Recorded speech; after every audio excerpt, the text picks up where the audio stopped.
Where's My Fucking Temper by Conor McReynolds. Little Monster was ravenous. He'd had a long day of throwing rocks at birds, and all he wanted right now was to eat his dinner and spend a relaxing evening in front of the dark web. He ran into the kitchen and kindly informed Mummy Monster that he wanted his dinner, and he wanted it right fucking now. "Dinner's ready now, darling," said Mummy Monster. "Sit up at the table and Daddy Monster will feed you." Little Monster hopped up into his chair, ready for a bit of nosh. But Daddy Monster was taking ages doing his cutesy "here comes the airplane" routine, and frankly, Little Monster had neither the time nor the patience for it.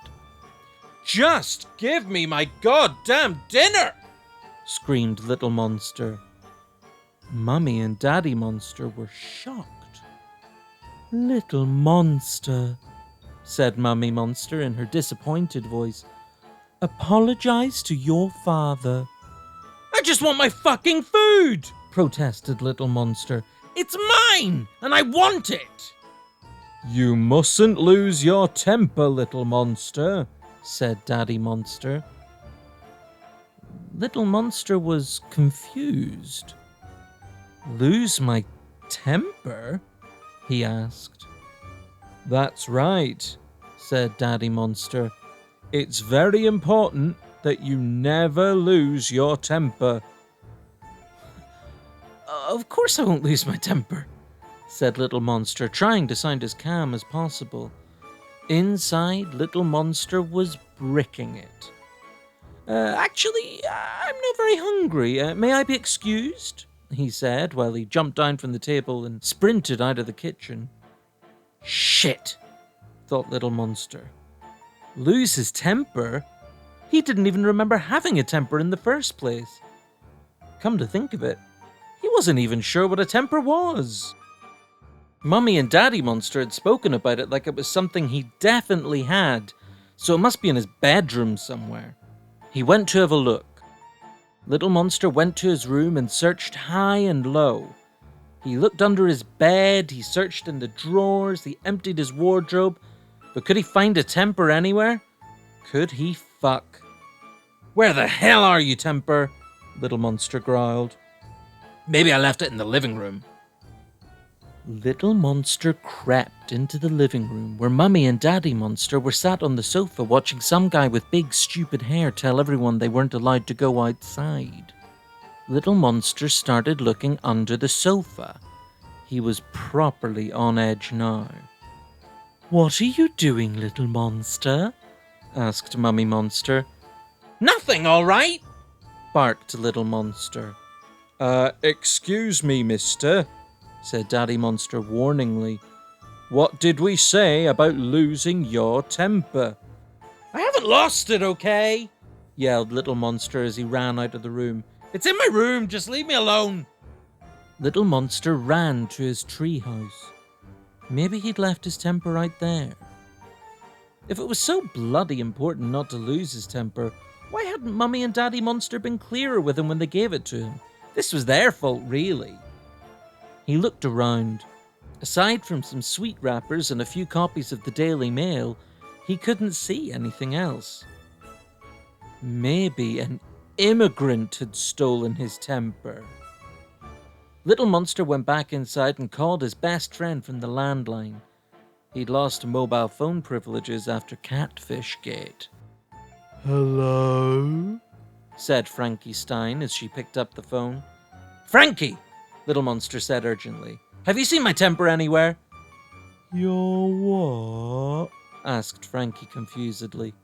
Frankie might have been his best friend, but she was profoundly stupid. Clearly, she wasn't going to be any help. Never mind," said Little Monster. "Thanks for absolutely nothing." He hung up the phone. He was in a frenzy. Mummy and Daddy Monster were going to be so mad. He had no choice. He'd have to run away. Little Monster packed a bag with the essentials and walked out.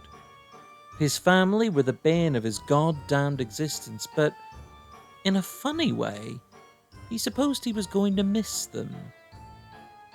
He walked out into the cold, rainy night. Not far from home, he saw a slippery-looking character. "Are you lost, kid?" said Slippery Character. "No," said Little Monster. "I lost my temper, so now I've had to run away from home. I can't go home until I find it." Little Monster started crying. "Jesus, kid, man up," said Slippery Character, clearly uncomfortable at the sight of another male crying. "If you've lost your temper, I can get you a new one." "You can?" asked Little Monster hopefully. Slippery Character kindly walked Little Monster to a nearby ATM, where Little Monster emptied his savings account and gave the money to Slippery Character. "Just go home and get in touch with this fella," said Slippery Character, handing Little Monster a piece of paper with an email address scrawled on it. "You tell him Slippery sent you." "I will," said Little Monster elatedly. "Thank you, mister." Little Monster ran home as fast as his legs could carry him. He raced through the door and ran upstairs to the spare room, which doubled as an office, a storage room, the room with the litter trays for the cats, and as a subpar option for any guests spending the night. Little Monster opened his parents' laptops, ready to send his email and get a new temper, but... "Password?" said Little Monster indignantly. "When did we get a fucking password on the computer? For fuck's sake! Why can't anything just go my fucking way for once? God damn it!" Little Monster turned to see Mummy Monster and Daddy Monster stood in the doorway. "What did we say about losing your temper, Little Monster?" asked Daddy Monster. "I'm sorry, okay?"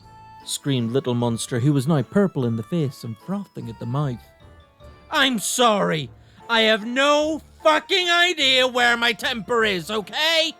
Obviously it's important to you, and now I've lost it. I've looked everywhere, but can't find it for love nor fucking money, alright? So do your worst, because clearly I've screwed up. I've lost my fucking temper, and I have no bastarding idea where it's gone." Mummy and Daddy Monster stared at Little Monster. Their jaws dropped. "Little Monster," said Daddy Monster, "your temper isn't an actual object. To lose your temper means to get angry."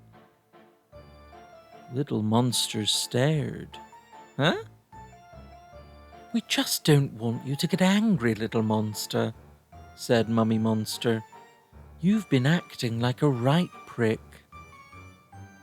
Little Monster finally understood. "Oh, right," said Little Monster, feeling a little embarrassed. "I see. Yeah, of course. Oh, sorry about that. Goodness me, what a horrible misunderstanding this whole thing's been. I feel a bit..." Little Monster stopped. He realized something. "That slippery bastard stole my money!"